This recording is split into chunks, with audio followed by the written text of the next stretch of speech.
Vamos abrir nossas Bíblias nessa noite para louvar ao Senhor e adorá-lo através da sua palavra, receber sua graça. Neste mês que nós estamos celebrando o mês de aniversário da nossa igreja Presbiteriana Independente de Tupi Paulista. Esse ano completando 65 anos. Não é pouca coisa. Irmão Oséias é membro fundador, Oséias? Irmão Oséias é membro fundador? É. Mas o senhor é? Não. Não, mas como criança o senhor era? Ah, então é membro fundador, é? Sim. Tá, mas hoje presente na nossa igreja só o irmão Oséias, irmão Josias. Você também era pequenininha, já era? Tá, mas você já está aqui nesse planeta Terra já? Ah, sim. Josias também? São os 3 irmãos presentes que são membros fundadores. Só não pode ficar a turminha que 65 anos tem a igreja, então fica quieto, né, Josias? Então tá bom. Louvamos a vida dessa igreja, gente. Que povo bom está aqui demais. E louvamos a Deus por esta igreja. Você não esqueça não de fazer seu vídeo em agradecimento à vida desta igreja, que eu creio que já foi, e ainda será muito usada por Deus para a sua vida, para a sua família. Ok? Eu creio nisso sim. E hoje nós vamos estudar mais um texto falando sobre a vida da igreja, em Efésios capítulo 3, carta de Paulo à igreja de Efésios. Gosto dessas cartas porque assim a gente às vezes se sente tão distante dos textos do Antigo Testamento. Às vezes a gente fala assim, mas lá do Antigo Testamento não é para nós. É sim, mas ainda tem gente que não acredita. Aí pega os textos dos evangelhos, tem gente que fala assim, mas Jesus é Deus perfeito, não dá para fazer o que Ele manda porque o negócio é muito difícil. Parece que coisa de Jesus é outro nível. Alguns pensam, mas também está errado em pensar assim. Eu gosto de ver as cartas de Paulo, porque ele está falando, é gente falando para gente. E aí não tem como falar que não. Ele está falando para nós, ele está cuidando da sua igreja como nós. Povo bom que nem a gente, povo ruim que nem a gente. Povo com nossas qualidades e povo também com os nossos defeitos. E a gente olha para a Bíblia, você e eu, e crê que você, tanto quanto eu, olha para você, parece que eu estava lá. Parece que esse é o poder da palavra de Deus, porque ela se faz viva e o ser humano, gente, ele se moderniza. Inventa máquina, robôs, ciência, medicina, meu pai do céu. Os instrumentos, tecnologia, celular, mas o coração humano, as necessidades, as carências, os pecados são os mesmos. Quando você olha para a Bíblia e fala, parece que ela está falando para mim, é porque Deus conhece você. Ele te gerou, Ele conhece você física, emocional e espiritualmente. E Ele conhece, e esse ser humano é o mesmo. Muda os apetrechos em volta da gente. Dentro da gente, nós continuamos o mesmo. E Deus conhece muito bem. Efésios capítulo 3, a partir do verso de número 14, diz assim, 3:14, para que não sejamos como meninos. Eu estou no 4, perdão. 14, tá. Porque esta coisa me ponho de joelhos diante do Senhor, de quem toma o nome toda a família, tanto no céu como sobre a terra. 16. Para que segundo a riqueza da sua glória vos conceda que sejais fortalecidos com poder, mediante o seu Espírito no homem interior. E assim habite Cristo no vosso coração pela fé, estando vós arraigados e alicerçados em amor, a fim de poderdes compreender com todos os santos qual é a largura, e o comprimento, e a altura, e a profundidade, e conhecer o amor de Cristo, que exerce todo entendimento, para que sejais tomados de toda a plenitude de Deus. Ora, aquele que é poderoso para fazer infinitamente mais do que tudo quanto pedimos ou pensamos, conforme o seu poder que opera em nós, a Ele seja a glória na Igreja e em Cristo Jesus por todas as gerações, para todos sempre. Amém e amém. Um dos comentaristas de muita tradição na nossa igreja, Júlio Andrade Ferreira, diz o seguinte: a igreja não pode ficar em silêncio e cruzar os braços. Ela foi chamada para servir e não para ser servida, encarregada de dispensar os mistérios de Deus e os seus propósitos eternos. Ela não pode ficar de braços cruzados. Ela foi chamada para servir e encarregada de distribuir, de levar os mistérios e os propósitos eternos de Deus. O que faz uma igreja forte? Quando uma igreja obedece a Deus, quando a igreja cumpre aquilo que Deus estipulou para ela. O tema dessa noite: o que faz uma igreja forte? Queremos refletir nesse mês, no próximo domingo, e daqui 15 dias já temos nosso evento especial, né? Mas até o próximo domingo, sobre a vida da igreja. Domingo passado, uma igreja relevante. No momento de hoje, o que faz uma igreja forte? Quando eu vejo essa frase de Andrade Ferreira, uma igreja que não cruza os braços, que não fica em silêncio.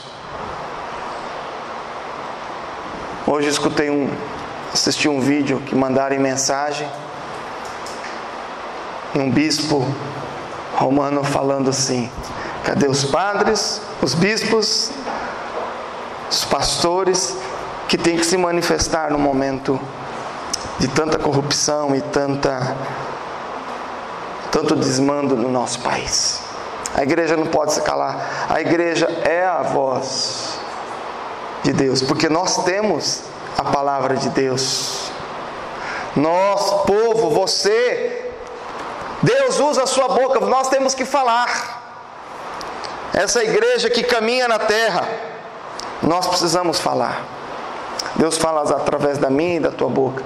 Nós não podemos calar com a justiça de Deus que nós aprendemos na Santa Escritura. Nós temos que pregar, nós temos que levar a justiça. Se você crê na justiça de Deus, apregoa, leve ela, tempo e afora de tempo.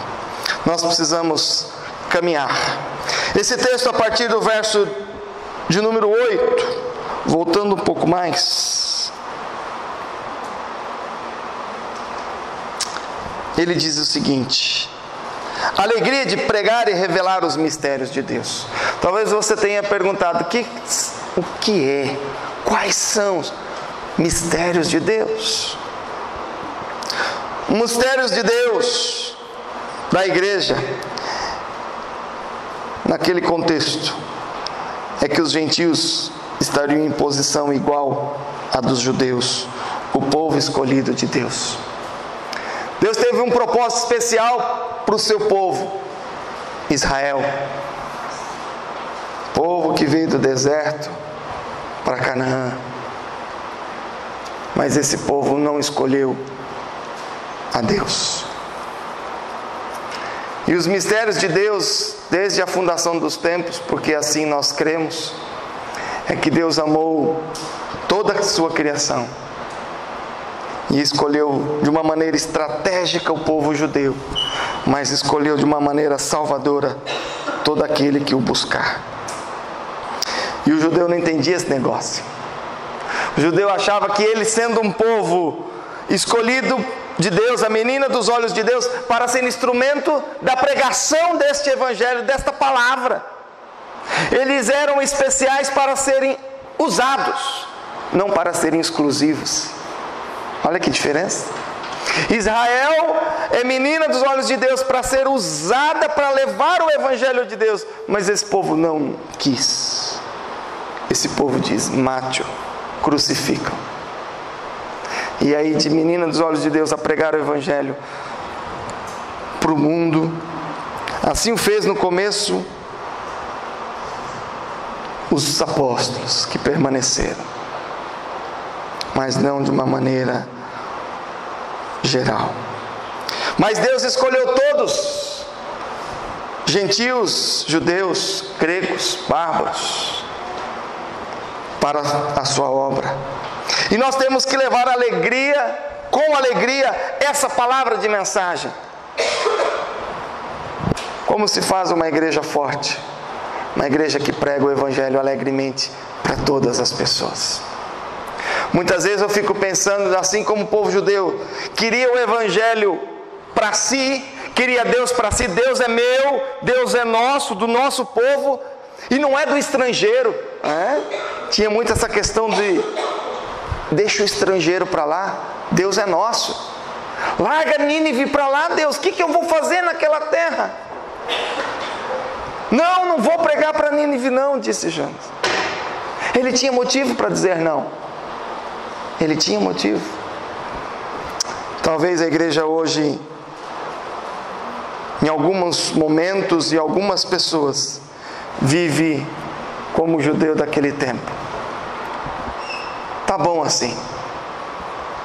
Deus para mim e o resto é resto.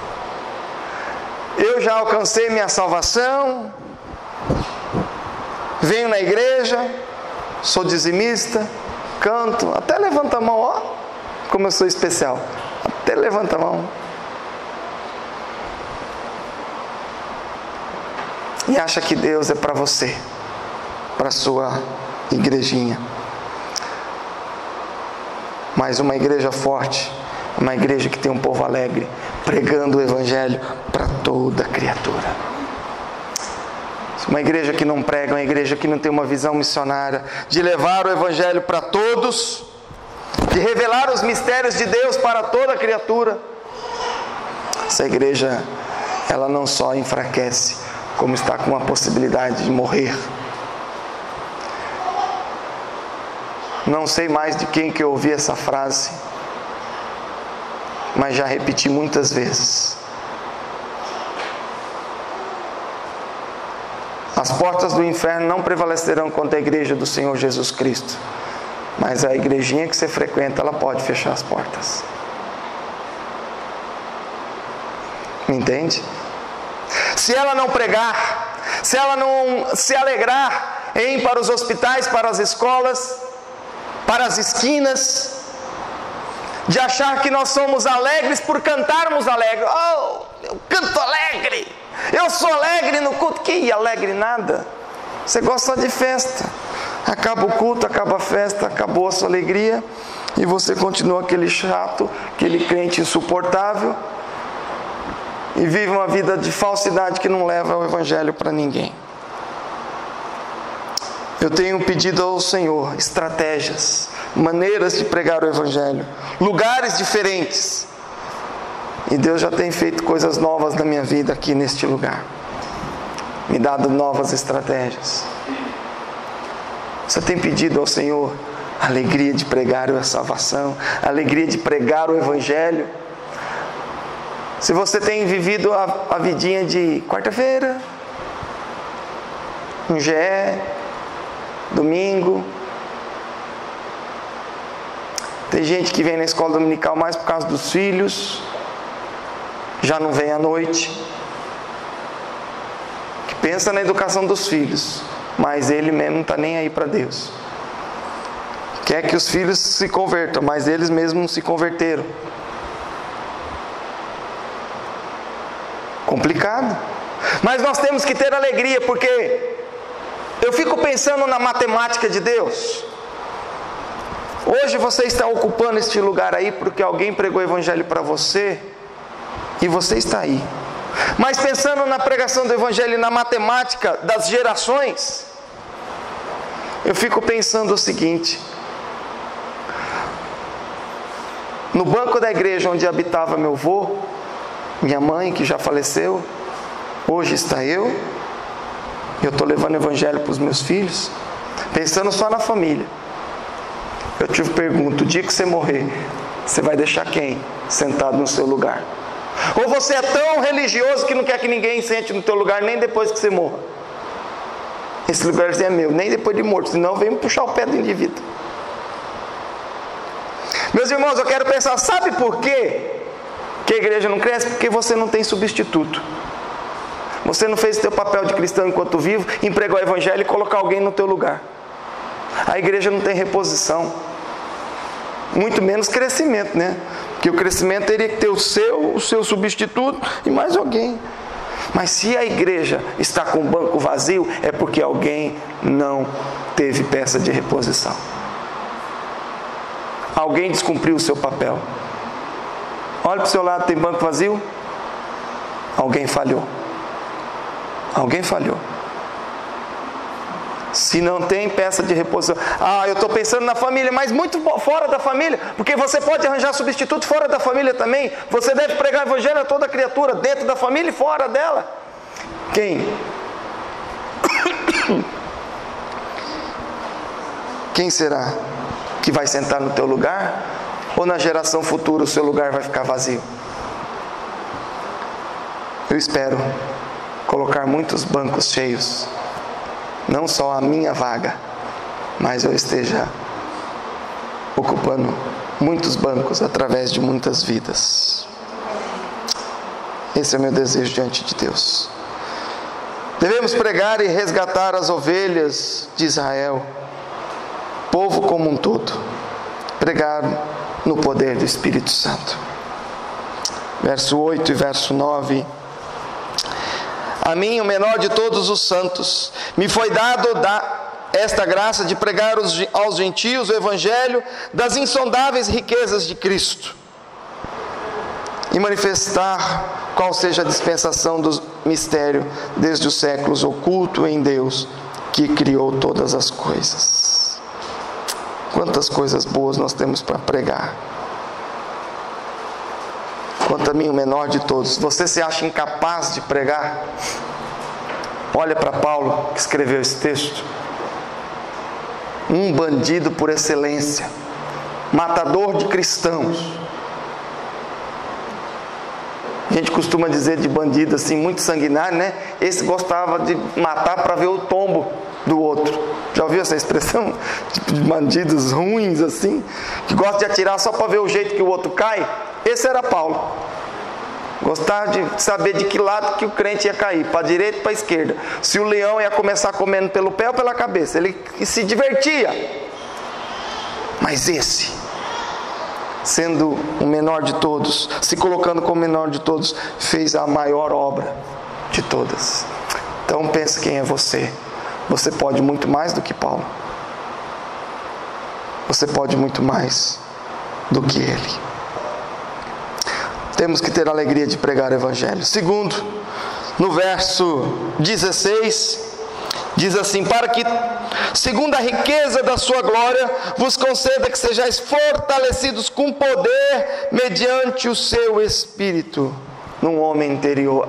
Meus irmãos, pregar o Evangelho, falar de Deus, sem ação e intervenção do Espírito de Deus, eu não sei do que você vai falar, do que você vai pregar.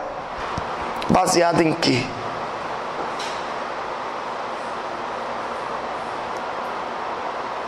O nosso povo presbiteriano tem uma dificuldade de entender a palavra unção. Alguns evangélicos do nosso tempo usam essa palavra de uma maneira errada demais. Unção para tudo. Esquece que uns são, outros não são, né? Uns são, outros não são. Mas a unção é ao agir de Deus na sua vida. Se Deus está agindo na sua vida, você está com o Espírito de Deus, você foi ungido por Deus, não com óleo especificamente, um óleo vegetal, não com óleo, mas você foi ungido com a ação do Espírito Santo de Deus. O óleo é só um símbolo do agir de Deus, do Espírito Santo de Deus. A unção é ter o Espírito de Deus agindo poderosamente na tua vida.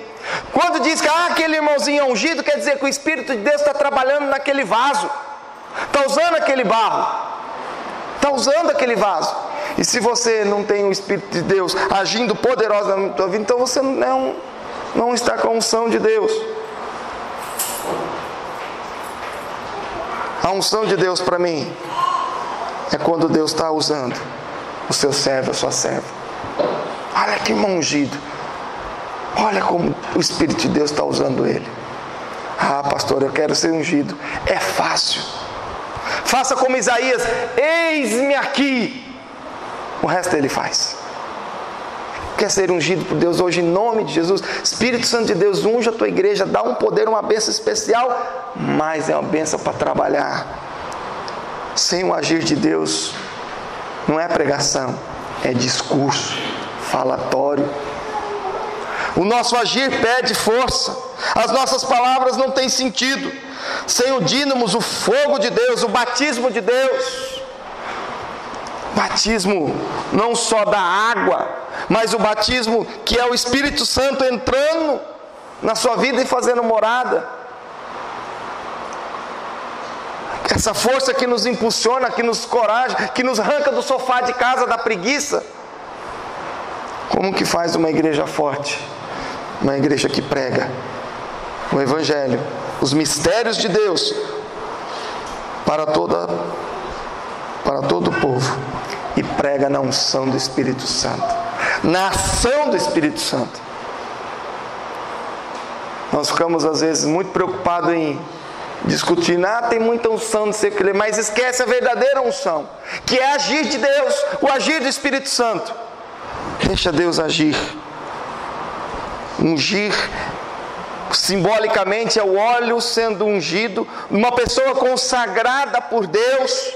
Você é ungido de Deus, você foi consagrado e separado por Deus, e daí?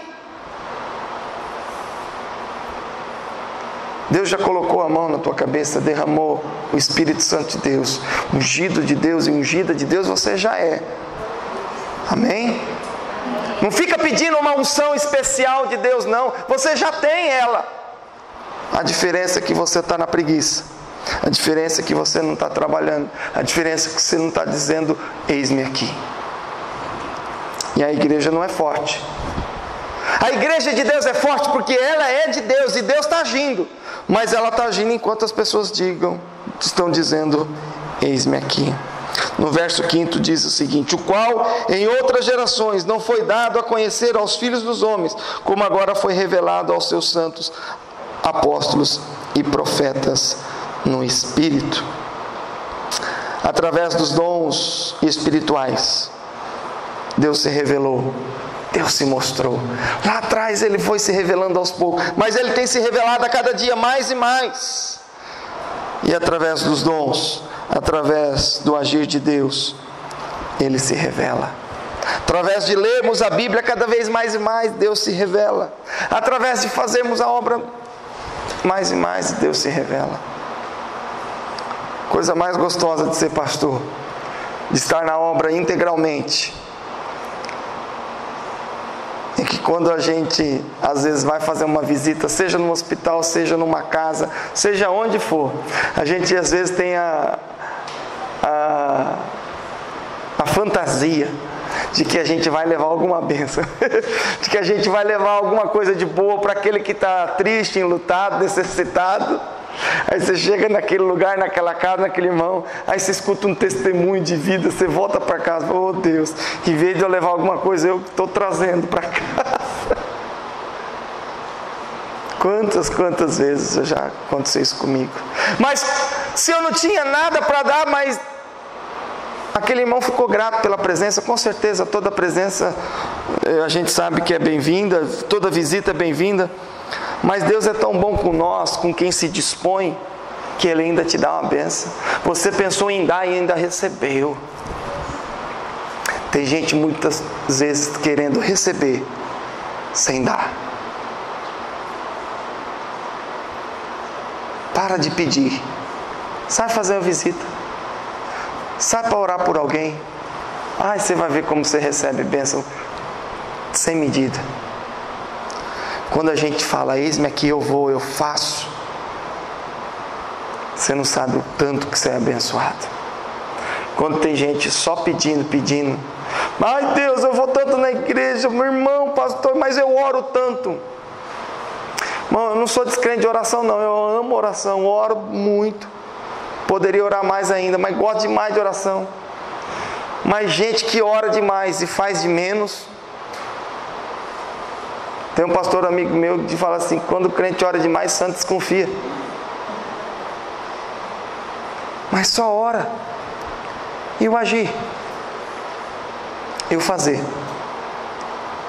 Nós temos que... Oração faz parte do ministério, isso é indiscutível. Tem gente que não tem condições de fazer e está orando, e Deus sabe do coração. Cada um com o seu ministério, cada um com o seu momento. Mas você que está no momento da vida em que tem que fazer, faça. Não fique na omissão. Uma igreja forte, uma igreja que prega, uma igreja que prega na autoridade do Espírito Santo. Verso 17 diz assim: e assim habite Cristo no vosso coração pela fé, estando vós arraigados e alicerçados em amor. Verso 18: a fim de poderdes compreender com todos os santos qual é a largura e o comprimento e a altura e a profundidade, e conhecer o amor de Cristo, que excede a todo entendimento. Como que se faz uma igreja forte? Que prega na autoridade do Espírito Santo e que ama e conhece o amor de Cristo. Eu não conheço uma igreja forte que vive em brigas. Eu não conheço uma igreja forte que tem contendas. Eu não conheço igreja forte com divisões. Eu não conheço igreja forte que não tem amor pelo seu irmão e amor ao próximo, que não tem um braço estendido a um braço amigo. Entendeu o paralelo? A um espaço amigo, para quem não entendeu. Uma igreja que não tem um amor ao necessitado. Como que pode ser igreja e querer ser forte, se uma igreja que não prega, que não tem o agir do Espírito Santo e que não tem o amor a Cristo e ao próximo? Se esqueceu do mandamento, né? Amar a Deus sobre todas as coisas, vamos lá, igreja, e ao próximo como a ti mesmo. Amar a Deus. Quem pode dar amor se não conhece o amor? A gente vê isso muito em casais. Olha, esses homens mais brutos, mais esquisitão, que também não receberam e não aprenderam o amor de casa do seu pai, e às vezes reproduz aquilo que ele tem, que é a brutalidade, que é a frieza, que é a falta do carinho, do toque, do amar a esposa. E meus irmãos, esse jeitão meio assim, meio de abraçar os irmãos, eu aprendi isso na minha casa. Eu aprendi isso na minha casa quando meu pai beijava o nosso rosto. Homem beijando o rosto de homem desde pequeno. Sem esse preconceito de homem que não pode beijar o rosto de homem. Você me entende? Eu aprendi isso em casa. Não deixei de ser menos homem por causa disso não. Mas tenho ensinado que homem de verdade é caráter. E que beijo é gesto de amor. Devemos pregar o amor de Cristo e viver o amor de Cristo na vida da igreja e ser esse exemplo. Não adianta uma igreja grande, bonita, louvor lindo e bonito, que eu gosto demais, mas não tem amor. Não tem amor entre si, é brigas e disputas por cargos na igreja, brigas e disputas fora da igreja. Crente que não tem amor por ninguém, não tem amor ao patrão, não tem amor ao funcionário, não tem amor ao amigo de trabalho. Cristão que pisa no outro para uma promoção no emprego. A igreja não é fraca por causa do culto, a igreja é fraca pelo que ela vive na semana, pelo tipo de cristão que vive lá. A igreja fica fraca não é pelo tipo de liturgia dela. E eu já percebi. Tem gente que fala, aquela igreja lá é muito fria, aquela outra igreja lá é muito escandalosa, aquela igreja... Não importa o tipo, ser mais pentecostal, menos pentecostal. O que estraga a igreja não é a sua liturgia, é sim a sua vida diária. Porque tem gente e tem igreja que a liturgia é das mais tradicionais possíveis e estão lotadas.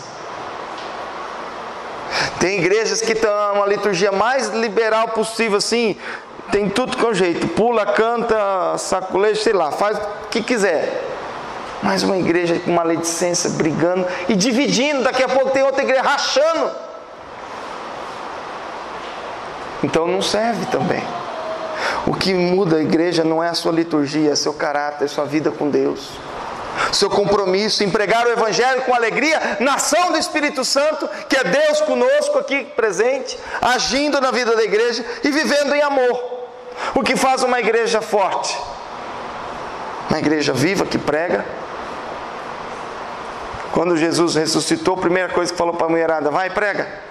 Fala para aqueles discípulos medrosos lá, que eu ressuscitei e vou encontrá-los na Galileia. Prega o Jesus ressuscitado.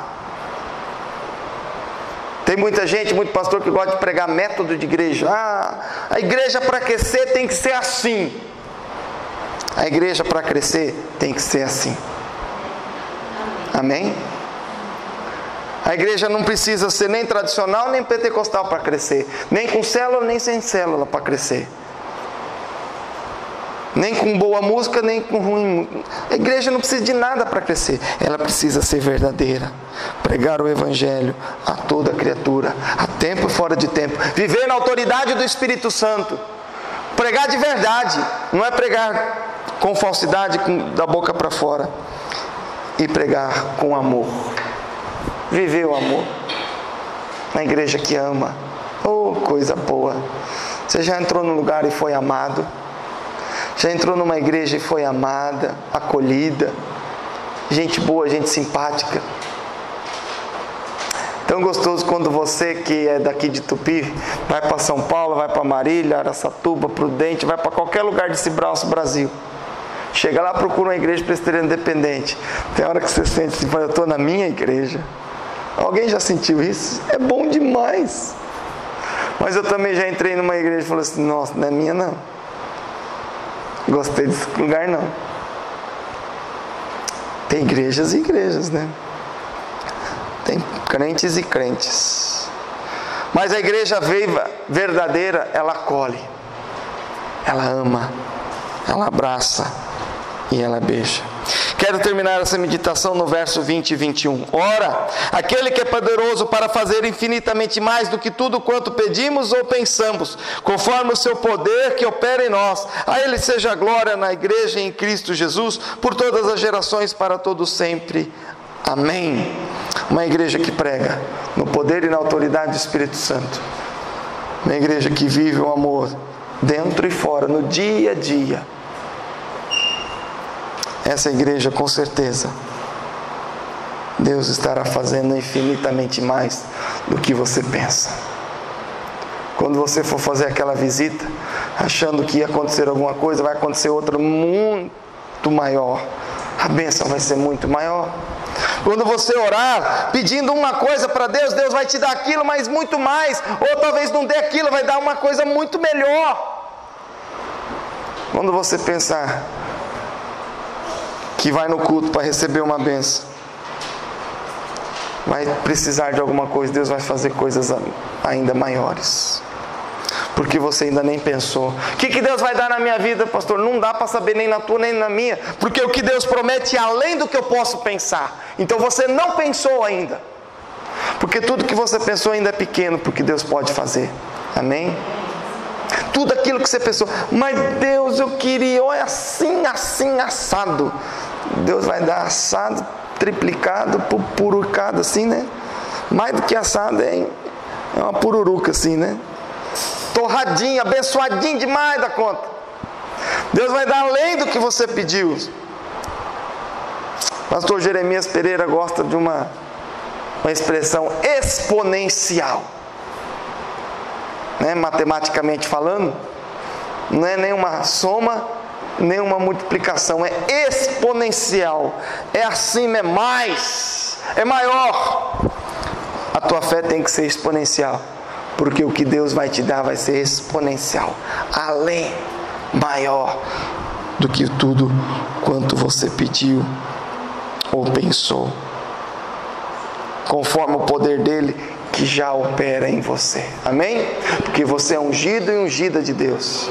Deus já está em você, basta dizer: eis-me aqui, buscar, orar, pregar, e infinitamente mais ele vai fazer, em nome de Jesus.